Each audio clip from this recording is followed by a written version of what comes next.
In the old days, words were believed to carry life and death. In the village of Nsumu, people gathered at night, not just to hear stories, but to learn how to survive the power of the tongue.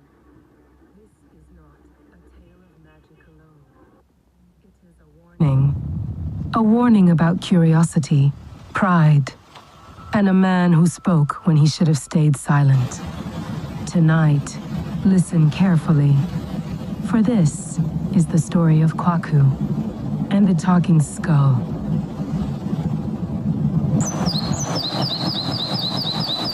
Long ago, before the world became crowded with noise, haste, and restless voices, there stood a quiet village called Nsumu.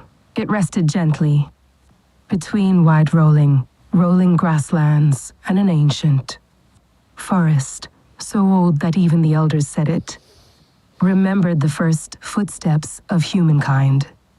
In Nsumu, life moved at the pace of the sun. At dawn, farmers greeted the soil like an old friend. Hunters stepped softly, respecting the spirits of the land. And every evening, when the sky turned the color of burning embers, the people together to listen, to truly listen. For in Nsumu, words were not wasted. The elders taught that speech was a living thing, once wisely called back. A careless word could wound deeper than a blade, while a wise word could heal generations yet unborn. So from childhood, every child heard the same warning, spoken gently but firmly. The tongue is small, but it can bring down giants. Among all the children of the village, there was one who stood apart. His name was Kwaku. Kwaku was not weak. He was not dull. His mind was quick, his eyes sharp, and his memory strong. He could learn songs after hearing them once. He could remember stories word for word. But from the moment his tongue learned its power, silence became his enemy. As a child, Kwaku spoke endlessly. He questioned everything. He challenged everyone. He interrupted elders mid-sentence, while other children sat cross-legged, eyes wide with wonder as stories unfolded. Kwaku leaned forward, unable to contain himself. Why must it be that way? Who decided that rule? At first, the elders smiled patiently. Curiosity, they believed, was a sign of intelligence. But as seasons passed, something changed. Kwaku stopped listening. His questions were no longer born of wonder, but of pride. When elders corrected him, he argued. When warned, he laughed. When told to be silent, he spoke louder still. During village meetings, his voice rose above others. During sacred discussions, he mocked traditions he did not understand. When secrets were shared in confidence, Kwaku repeated them openly, enjoying the shock they caused. The elders began to whisper when he passed. This boy's mouth is faster than his wisdom. One day, his tongue will lead him where his feet cannot return.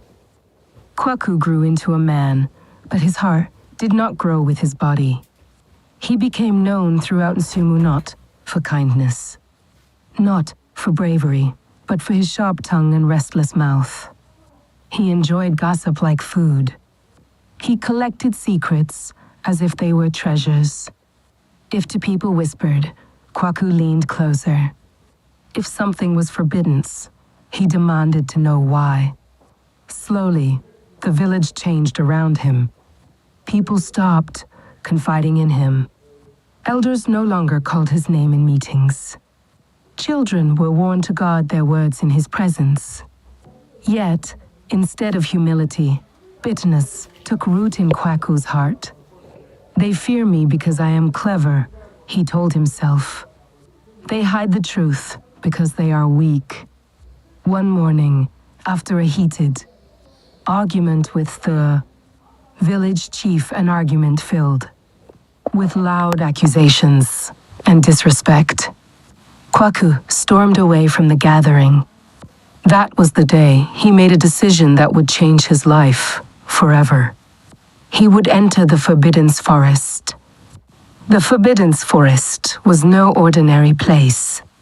It was said to hold the spirits of the forgotten, the punished, and the restless dead. It was a place where the living walked, carefully, and the wise never entered without cause.